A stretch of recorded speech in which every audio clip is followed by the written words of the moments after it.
The Enemy by Pearl S. Buck. Dr. Sadao Hoki's house was built on a spot of the Japanese coast, where as a little boy he had often played. The low square stone house was set upon rocks well above a narrow beach that was outlined with bent pines. As a boy, Sadao had climbed the pines, supporting himself on his bare feet, as he had seen men do in the South Seas when they climbed for coconuts. His father had taken him often to the islands of those seas, and never had he failed to say to the little grave boy at his side, "Those islands yonder, they are the stepping stones to the future of Japan." "Where shall we step from them?" Sadao had asked seriously. "Who knows?" his father had answered. "Who can limit our future? It depends on what we make it." Sadao had taken this into his mind, as he did everything his father said. His father, who never joked or played with him, but who spent infinite pains upon him who was his only son. Sadao knew that his education was his father's chief concern. For this reason, he had been sent at 22 to America to learn all that could be learned of surgery and medicine. He had come back at 30, and before his father died, he had seen Sadao become famous, not only as a surgeon, but as a scientist, because he was now perfecting a discovery which would render wounds entirely clean. He had not been sent abroad with the troops. Also, he knew there was some slight danger that the old general might need an operation for a condition for which he was now being treated medically, and for this possibility Sadao was being kept in Japan. Clouds were rising from the ocean now. The unexpected warmth of the past few days had at night drawn heavy fog from the cold waves. Sadao watched mists hide outlines of a little island near the shore, and then come creeping up the beach below the house, wreathing around the pines.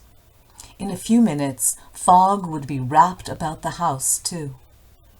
Then he would go into the room where Hana, his wife, would be waiting for him with the 2 children. But at this moment, the door opened, and she looked out, a dark blue woolen haori over her kimono. She came to him affectionately and put her arm through his as he stood, smiled, and said nothing. He had met Hana in America, but he had waited to fall in love with her until he was sure she was Japanese. His father would never have received her unless she had been pure in her race. He wondered often whom he would have married if he had not met Hana, and by what luck he had found her in the most casual way, by chance literally at an American professor's house. The professor and his wife had been kind people, anxious to do something for their few foreign students, and the students, though bored, had accepted this kindness. Sadao had often told Hana how nearly he had not gone to Professor Harley's house that night. The rooms were so small, the food so bad, the professor's wife so valuable. But he had gone, and there he had found Hana, a new student, and had felt he would love her if it were at all possible. Now he felt her hand on his arm, and was aware of the pleasure it gave him, even though they had been married years enough to have the 2 children. For they had not married heedlessly in America. They had finished their work at school and had come to Japan, and when his father had seen her, the marriage had been arranged in the old Japanese way, although Sadao and Hana had talked everything over beforehand. They were perfectly happy. They were perfectly happy. It was at this moment that both of them saw something black come out of the mists. It was a man. He was flung up out of the ocean, flung, it seemed, to his feet by a breaker. He staggered a few steps, his body outlined against the mist, his arms above his head. Then the curled mists hid him again. "Who's that?" Hana cried. She dropped Sadao's arm, and they both leaned over the railing of the veranda. Now they saw him again. The man was on his hands and knees, crawling. Then they saw him fall on his face and lie there. "A fisherman, perhaps," Sadao said, "washed from his boat." He ran quickly down the steps, and behind him Hana came, her wide sleeves flying. A mile or two away, on either side, there were fishing villages. But here was only the bare and lonely coast, dangerous with rocks. The surf beyond the beach was spiked with rocks. Somehow the man had managed to come through them. He must be badly torn. They saw, when they came toward him, that indeed it was so. The sand on one side of him had already a stain of red soaking through. "He is wounded," Sadao exclaimed. He made haste to the man who lay motionless, his face in the sand. An old cap stuck to his head, soaked with seawater. He was in wet rags of garments. Sadao stooped, Hana at his side, and turned the man's head. They saw the face. "A white man!" Hana whispered. Yes, it was a white man. The wet cap fell away, and there was his wet, yellow hair, long, as though for many weeks it had not been cut. And upon his young and tortured face was rough yellow beard. He was unconscious and knew nothing that they did to him. Now Sadao remembered the wound, and with his expert fingers he began to search for it. Blood flowed freshly at his touch. On the right side of his lower back, Sadao saw that a gun wound had been reopened. The flesh was blackened with powder. Some time, not many days ago, the man had been shot and had not been tended. It was bad chance that a rock had struck that wound. "Oh, how he is bleeding," Hana whispered again in a solemn voice. The mists screened them now completely, and at this time of day no one came by. The fishermen had gone home, and even the chance beachcombers would have considered the day at an end.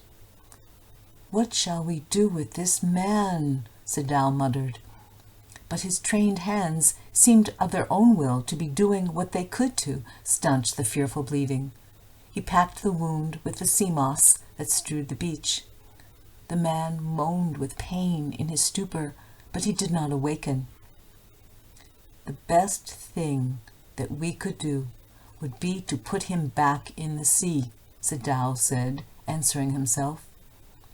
Now that the bleeding was stopped for the moment, he stood up and dusted the sand from his hands. "Yes, undoubtedly that would be best," Hana said steadily. But she continued to stare down at the motionless man. "If we sheltered a white man in our house, we should be arrested. And if we turned him over as a prisoner, he would certainly die," Sadao said. "The kindest thing would be to put him back into the sea," Hana said, but neither of them moved. They were staring with a curious repulsion upon the inert figure. "What is he?" Hana whispered.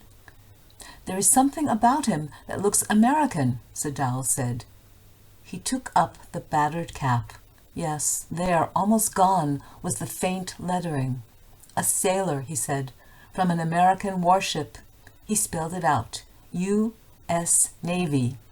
The man was a prisoner of war. "He has escaped," Hana cried softly, "and that is why he is wounded." "In the back," Sadao agreed. They hesitated, looking at each other. Then Hana said with resolution, "Come, Are we able to put him back into the sea?" "If I am able, are you?" Sadao asked. "No," Hana said. "But if you can do it alone—" Sadao hesitated again. "The strange thing is," he said, "that if the man were whole, I could turn him over to the police without difficulty. I care nothing for him. He is my enemy. All Americans are my enemy. And he is only a common fellow. You see how foolish his face is. But since he is wounded—" "You also cannot throw him back to the sea," Hana said. "Then there is only one thing to do. We must carry him into the house." "But the servants?" Sadao inquired. "We must simply tell them that we intend to give him to the police. As indeed we must, Sadao. We must think of the children and your position. It would endanger all of us if we did not give this man over as a prisoner of war." "Certainly," Sadao agreed. "I would not think of doing anything else." Thus agreed, together they lifted the man. He was very light, like a fowl that has been half-starved for a long time until it is only feathers and skeleton. So, his arms hanging, they carried him up the steps and into the side door of the house. This door opened into a passage, and down the passage they carried the man toward an empty bedroom. It had been the bedroom of Sadao's father, and since his death it had not been used. They laid the man on the deeply matted floor. Everything here had been Japanese, to please the old man, who would never in his own home sit on a chair or sleep in a foreign bed. Hana went to the wall cupboards and slid back a door and took out a soft quilt. She hesitated. The quilt was covered with flowered silk, and the lining was pure white silk. "He is so dirty," she murmured in distress. "Yes, he had better be washed," Sadao agreed. "If you will fetch hot water, I will wash him." "I cannot bear for you to touch him," she said. "We shall have to tell the servants he is here. I will tell Yumi now. She can leave the children for a few minutes, and she can wash him." Sadao considered a moment. "Let it be so," he agreed. "You tell Yumi, and I will tell the others." But the utter pallor of the man's unconscious face moved him first to stoop and feel his pulse. It was faint, but it was there. He put his hand against the man's cold breast. The heart, too, was yet alive. "He will die unless he is operated on," Sadao said, considering. "The question is whether he will not die anyway." Hana cried out in fear. "Don't try to save him! What if he should live?" "What if he should die?" Sadao replied. He stood gazing down on the motionless man. This man must have extraordinary vitality, or he would have been dead by now. But then he was very young, perhaps not yet 25. "You mean die from the operation?" Hana asked. "Yes," Sadao said. Hana considered this doubtfully, and when she did not answer, Sadao turned away. "At any rate, something must be done with him," he said, "and first he must be washed." He went quickly out of the room, and Hana came behind him. She did not wish to be left alone with the white man. He was the first she had seen since she left America, and now he seemed to have nothing to do with those whom she had known there.